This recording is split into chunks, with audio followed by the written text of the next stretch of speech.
ఇంట్లో కూర్చుని ఇంగ్లీష్ నేర్చుకోవాలనుకుంటున్నారా? అయితే వెంటనే మా స్పోకెన్ ఇంగ్లీష్ క్లాసెస్‌కి కాల్ చేయండి.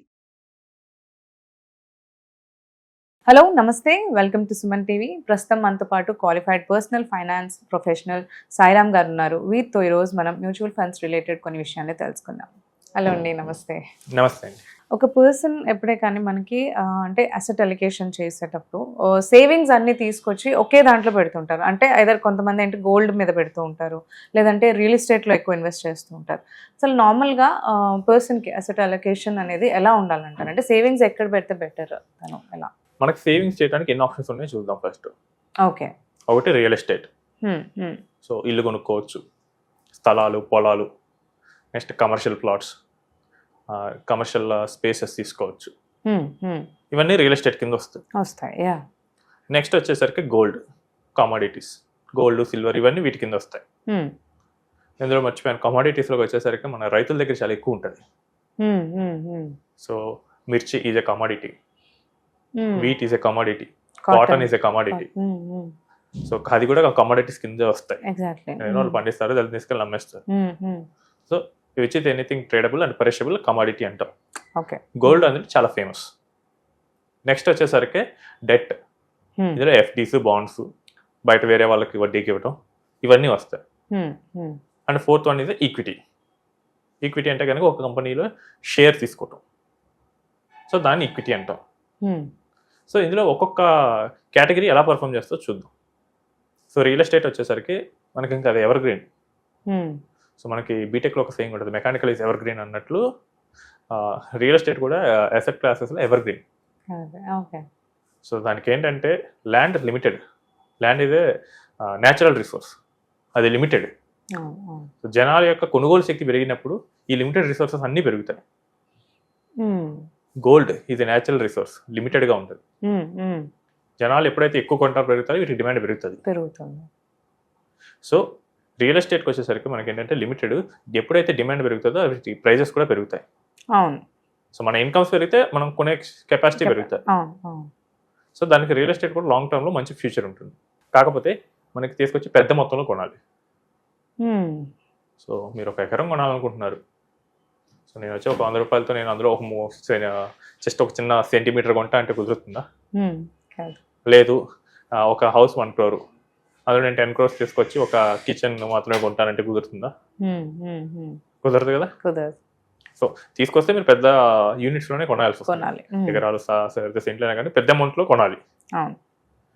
నెక్స్ట్ ఇల్లిక్విడిటీ ఎక్కువ ఉంటుంది రియల్ ఎస్టేట్కి. సో మీరు అమ్మాలి అనుకుంటున్నారు, వెంటనే అమ్ముతారా? కుదరదు. ఈరోజు అమ్మేయాలని డిసైడ్ అయ్యారు, 2 రోజుల్లో కొనాలంటే అమ్మాలంటే అమ్మలేరు కదా. ఒకవేళ మీరు అమ్మాలనుకున్నా కానీ కొనేవాడు ఏం చేస్తాడు, మంచిగా దొరికాడు వీడు, అండ్ ఇంకోటి ఏంటంటే బ్లాక్ మనీ ఎక్కువగా సర్క్యులేట్ అవుతుంది. సో మన దగ్గరికి వచ్చే క్లయింట్స్ కూడా చాలా మంది రియల్ ఎస్టేట్ సెల్ చేస్తే వచ్చే ట్యాక్స్ కట్టాలని చెప్పేసి దాన్ని బ్లాక్లో తీసుకుంటారు. దాన్ని బ్లాక్లో తీసుకున్న తర్వాత సో దీన్ని ఎలా వైట్ చేయాలి, ఇంట్లో పెట్టుకోలేరు. ఈరోజు స్థలాలు చాలా ప్లేసెస్లో 1 crore దగ్గరకు వచ్చేసాయి. ఇల్లు కూడా హైదరాబాద్లో చాలా ప్లేసెస్లో 1 CR దగ్గరకు వచ్చేసింది. సో అమ్మేసి ఇంట్లో పెట్టుకున్న బ్లాక్ మనీ దాన్ని ఎట్లా వైట్ చేయాలి, నిద్ర పట్టదు వాళ్ళకి, అదొక ప్రాబ్లం. బట్ లాంగ్ టర్మ్లో మంచిగా గ్రోత్ అవుతుంది. సో ఇప్పుడు మనకి రియల్ ఎస్టేట్ చూసాం. నెక్స్ట్ గోల్డ్కి వద్దాం. సో గోల్డ్ కనుక మీ దగ్గర ఉంది, అవసరం వచ్చేసింది, ఎమర్జెన్సీ వచ్చేసింది, సో ఈజీగా బ్యాంకర్ దగ్గర ఇచ్చు, లోన్ ఇస్తాడు. అసలు బ్యాంకర్ కూడా కాదు, బయట గోల్డ్ షాప్లో ఇస్తే లోన్ ఇస్తుంది. నెక్స్ట్ ఫ్యామిలీలో కనుక గోల్డ్ ఇస్తూ ఉంటే కనుక ఇంట్లో ఆడవాళ్ళు చాలా మనల్ని చాలా ప్రేమగా చూసుకుంటారు. They love gold and they equally love us if you give gold. కానీ ఏంటంటే మనకి ఎమర్జెన్సీలో యూజ్ అవుతుంది. కానీ దీనివల్ల ఏంటంటే రిటర్న్ ఏమి రాదు. జస్ట్ గోల్డ్ ఐటమ్ ఉంటుంది, దాని వాల్యూ పెరిగితేనే మనకి పెరిగినట్లు. గోల్డ్, సిల్వర్ అని ఈ కేటగిరీకే వస్తాయి. ఓన్లీ వాటికి ఏంటంటే అప్రిసియేషన్ మాత్రమే ఉంటుంది. మనం కన్సంప్షన్ కావాలంటే చేసుకోవచ్చు, అండ్ మనకి ఎమర్జెన్సీ టైంలో యూజ్ అవుతుంది. ఇందాక రియల్ ఎస్టేట్ యూజ్ అవుతుంది. నెక్స్ట్ వచ్చేసరికి డెట్ క్లాస్కి వద్దాం. డెట్ క్లాస్ ఏంటంటే మనకి కాన్స్టాంట్గా ఫిక్స్డ్ ఇన్కమ్ ఇస్తూ ఉంటుంది. You invest in an FD, you will get every month or లేకపోతే మెచ్యూరిటీ టైంలో మనకి ఇన్కమ్ అనేది వస్తుంది. సో దీనిలో క్యాపిటల్ అప్రిసియేషన్ ఉంటుంది, మధ్యలో ఇంటర్వెల్స్లో మనకి ఇన్కమ్ కూడా తీసుకోవచ్చు కావాలనుకుంటే. ఇదేంటంటే ఫిక్స్డ్ ప్రెడిక్టబుల్ రిటర్న్ ఇస్తుంది. Ups and downs volatility Right. ఏమి ఉండదు. రియల్ ఎస్టేట్కి వాలటాలిటీ ఉంటుంది, గోల్డ్కి వాలటాలిటీ ఉంటుంది, మనకి ఫిక్స్డ్ ఇన్కమ్లో మోస్ట్లీ వాలటాలిటీ ఉండదు. సో మనకి రిటర్న్ ఎంత ఉంటుందో ముందుగానే తెలిసిపోతుంది. సో చాలా ఈజీగా అర్థమవుతుంది. సో మన దగ్గర 10 లక్షలు ఉంది, స్టేట్ బ్యాంక్లో ఎఫ్డీ 7% అంటే 1 year తర్వాత 70,000 ఇస్తా అని చెప్తాడు, 10.7 lakhs. సో ఇది ఈజీగా ఉంటుంది కాబట్టి ఎక్కువ మంది నిల్వ పెడతారు. ఎక్కువ మంది పెడుతుంటే గవర్నమెంట్ దీని మీద ఎక్కువ ట్యాక్స్ ఇస్తుంది. So me FD income, interest income is a taxable which is added to your slab rate. మిగతా రియల్ ఎస్టేట్, గోల్డ్ అవి ఉండవు. అండ్ ఈ ఈక్విటీకి డిఫరెంట్ ట్యాక్సేషన్ ఉంటుంది. ఓకే. ఈ డెట్కి మాత్రం, ఎఫ్డీసీ వీటికి మాత్రం, ఎఫ్డీసీ డెట్ మ్యూచువల్ ఫండ్స్కి మాత్రం మీ ట్యాక్స్ రేట్కి యాడ్ చేసేస్తారు. కాకపోతే మనకి ఏంటంటే క్యాష్ ఫ్లోస్ అనేది ఈజీగా ప్రొడక్టబుల్ అవుతాయి. మైనస్ అనేది చాలా తక్కువగా ఉంటుంది, అన్లెస్ వాడు ఎగ్గొడితే తప్ప. మీరు వేరే వాళ్ళకి ఇచ్చారనుకోండి, అక్కడ ప్రాబ్లం వస్తుంది. వాడు అడిగే అన్నప్పుడు బాగా అడుగుతాడు మనల్ని, అసలు నీ అంత వాడేలేడు, నువ్వే హెల్ప్ చేయాలని చెప్పేసి. వన్స్ ఇచ్చిన తర్వాత మనకి ప్రాబ్లం రావచ్చు. సో ఆ కేసెస్ డిఫాల్ట్ కేసు అయితే తప్ప మిగతా అన్నింటిలో మనకి మంచి వాళ్ళని పట్టుకుంటే కనుక, లేదా బ్యాంక్స్ ఇలాంటి బాండ్స్ కానీ మంచి హై రేటెడ్ ఉన్నాయి గవర్నమెంట్ ఆఫ్ ఇండియా తీసుకుంటే కనుక, ఈ డెట్లో మనకి ఫిక్స్డ్ ప్రెడిక్టబుల్ ఇన్కమ్ వస్తుంది. సేఫ్టీ ఎక్కువ ఉంటుంది కాబట్టి దీనిలో కొంచెం రిటర్న్ పాసిబిలిటీ తక్కువ ఉంటుంది ఇన్స్టిట్యూషన్ దగ్గర. సో నెక్స్ట్ వచ్చేసరికి equity. Equity is nothing but ఒక కంపెనీలో మనం షేర్ తీసుకుంటాం. సో కంపెనీలో షేర్ తీసుకున్నప్పుడు కంపెనీ కనుక బాగా పర్ఫామ్ చేస్తే కంపెనీకి ప్రాఫిట్స్ పెరుగుతాయి. అప్పుడు మార్కెట్లో దాన్ని కొనడానికి ఎక్కువ మంది ఇంట్రెస్ట్ చూపిస్తారు. ఆ బిజినెస్ ప్రాఫిట్స్ జనరేట్ చేస్తుంది అంటే దాన్ని ఎక్కువ మంది ఇన్వెస్ట్ చేయడానికి ట్రై చేస్తారు. అప్పుడు మన షేర్ వాల్యూ పెరుగుతుంది. ఇంకోటి ఏంటంటే మనకి కంపెనీ కనుక ప్రాఫిట్స్ జనరేట్ అయితే కంపెనీ మనకి డివిడెండ్ పే చేయొచ్చు, అంటే మనకి దాని ప్రాఫిట్స్లో వాటా ఇస్తుంది షేర్ హోల్డర్స్కి. సో ఈక్విటీగా ఉన్నప్పుడు ఏదో మనకి డివిడెండ్ రూపంలో కానీ, క్యాపిటల్ అప్రిసియేషన్ కానీ, ఈ రెండింటి విధాల్లో మనకి ఇన్కమ్ వస్తుంది.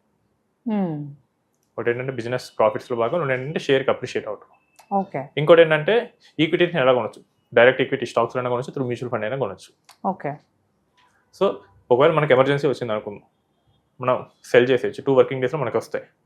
సెల్ కూడా కుదరలేదు, లోన్ పెట్టేయచ్చు. Even 3 days apps, Tata Capital అంటే యాప్స్ మనకి 15 minutesలో మనకి లోన్ ప్రాసెస్ చేస్తాయి. సో ఇప్పుడు ఓవరాల్ అసెట్ అలొకేషన్లో భాగంగా చూద్దాం. సో ఏ పర్సన్కైనా 50% ఆఫ్ రియల్ ఎస్టేట్ దాటితే ప్రాబ్లమే. మీ ఓవరాల్ నెట్వర్క్లో 50% కన్నా ఎక్కువ రియల్ ఎస్టేట్ ఉంది అంటే కనుక మీరు ప్రాబ్లమ్స్ కొన్ని దగ్గర తెచ్చుకుంటున్నారు. గోల్డ్ 10 to 20%, గోల్డ్, సిల్వర్ వీటన్నిటిని కలిపి 10 to 20% లోపల ఉంచుకోవాలి.